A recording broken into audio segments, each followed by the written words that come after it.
কহিছিস? হ্যাঁ বৌমা শুনে না কয়েকটা মোর শ্বশুর ক্লান্ত ওই শ্বশুরের মুখে তুই একটা কথা বলবি। বেশ, মই তাহলে বৌমা একটু জিজ্ঞাসা করো। বৌমা, তোমরা হঠাৎ চিল্লাচিল্লি?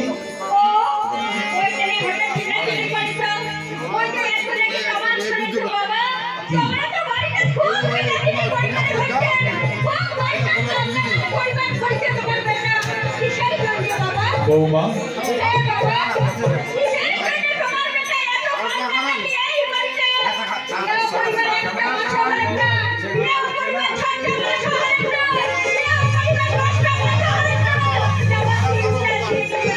বৌমা,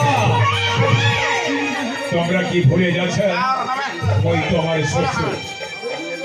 আর কারো সামনে কি কহেছেন সেইটার সীমানা অতি তোমার লঙ্ঘন করে করতে হবে।